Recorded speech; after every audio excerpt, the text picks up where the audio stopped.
کو نظر آ جائے وہ مسلمان ہے. جو مجلس میں تمہیں عجیب حالت میں بیٹھا ہوا نظر آ جائے وہ مسلمان ہو ہی نہیں سکتا, کیونکہ مجلس میں ہے علی کا ذکر. خدا نے اعلان کروایا تھا رسول کے ذریعے, علی کا ذکر کرو, علی کا ذکر کرو, علی کا ذکر کرو. رسول نے پوچھا اللہ کہ اتنا علی کا ذکر کیوں کروا رہے ہو؟ کہا یہ جو تمہارے سامنے بیٹھے ہیں نا, جب علی کا ذکر کرو گے جو مسکرائے گا سمجھنا وہ تمہارا ہے, جو تمہارا ہے وہ میرا ہے, اور جو قباحت سے اٹھ کر باہر چلا جائے وہ نہ تمہارا ہے نہ میرا ہے, وہ تیرے جہنم میں ابلیس کا ہے اور کسی کا نہیں ہو سکتا. صلوات پڑھے محمد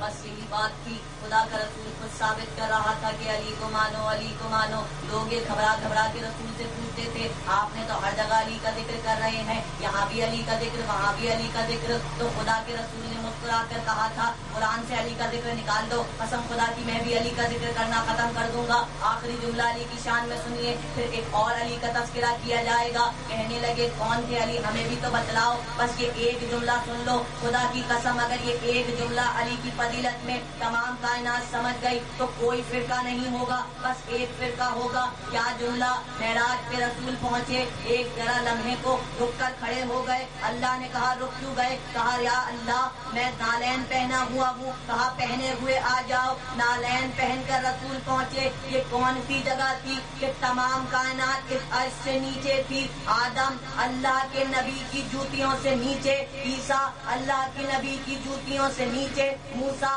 اللہ کے نبی کی جوتیوں سے نیچے, ساری کائنات اللہ کے نبی کی جوتیوں سے نیچے. جوتیاں تھی پاؤں میں, پاؤں پہ تھا گھٹنا, گھٹنے پہ تھا شکم, شکم پہ تھا کاندھا, اور غدیر میں کاندھے پہ کھڑا ہوا علی ابن ابی طالب. صلوات پڑھے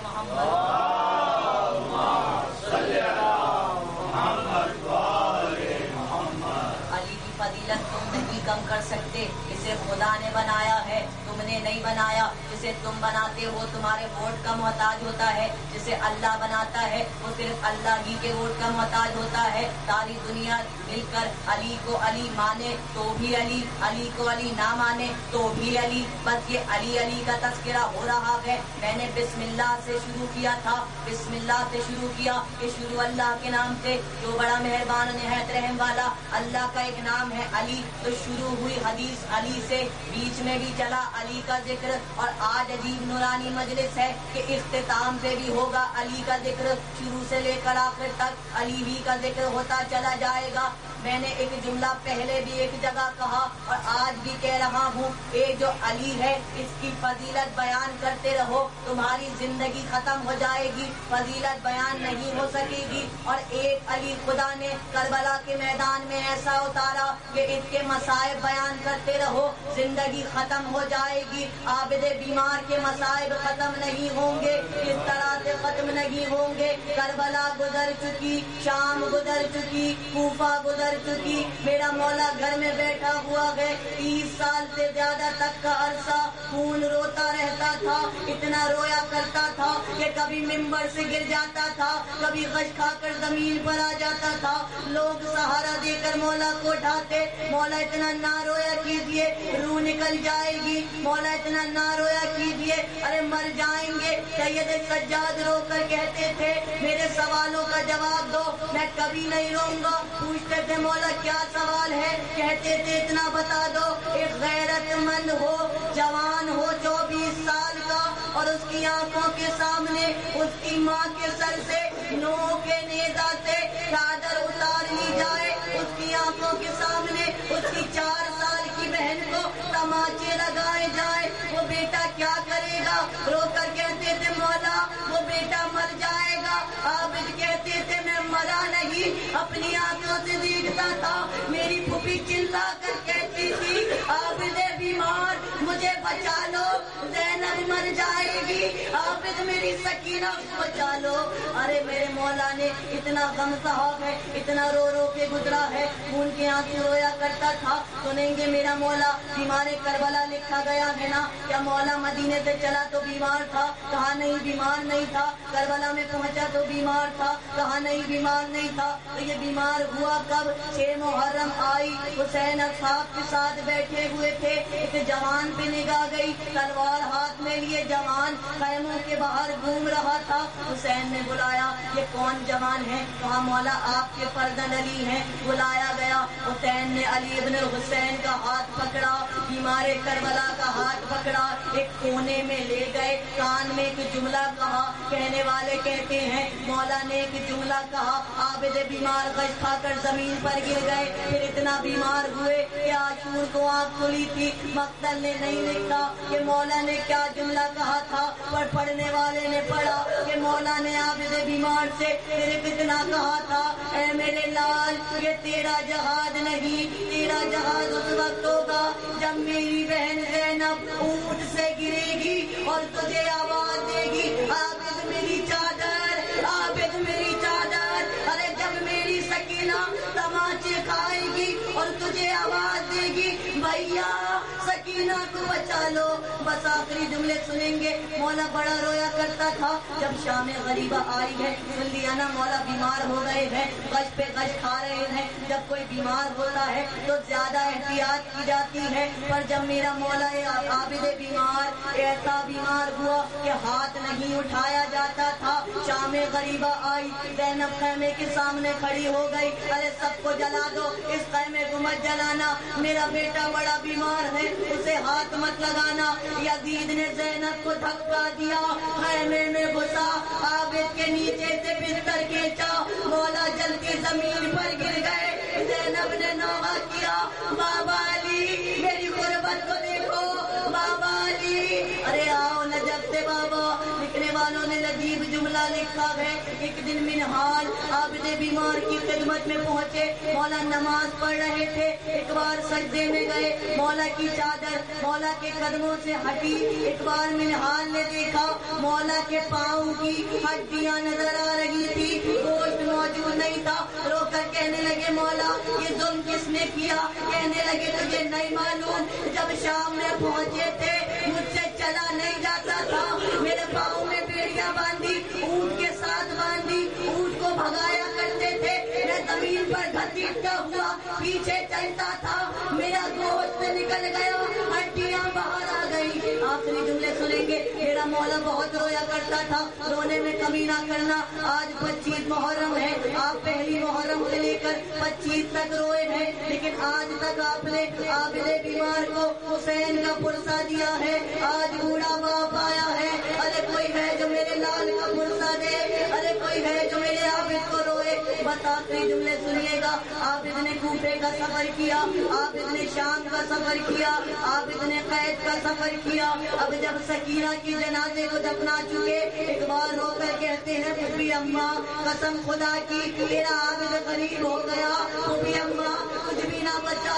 لیکن یہ سب قافلہ لٹ کے جب واپس مدینے پہنچا, تمام صدیاں گزر گئی, دن گزرتے چلے گئے, مولا روتے رہ گئے, مولا خون کے آنسو روتے تھے, دن گزرتے جاتے تھے. آخری جملہ سنیں گے. ایک بار جب مولا سے کہا گیا مولا رونے میں کمی کیجیے, مولا رو رو کر کہا کرتے تھے نہیں کروں گا. پوچھتے تھے مولا سب سے زیادہ غم کہاں گزرے, رو کر کہتے تھے الشام الشام الشام. میں کہوں گا مولا کیا علی کی بیٹی کوفے میں سر ننگے نہیں گئی تھی, کیا زینب کوبرا کوفے میں سر ننگے نہیں تھی, آپ کوفے کا نام نہیں لیتے تو عجب نہیں آواز آئے. جب کوفے میں پہنچے تو لوگ رو رہے تھے, لیکن جب شام میں پہنچے میری پھوپھی کا سر کھلا تھا, کوئی پتھر مارتا تھا, کوئی جلتا ہوا کوئلہ پھینکتا تھا.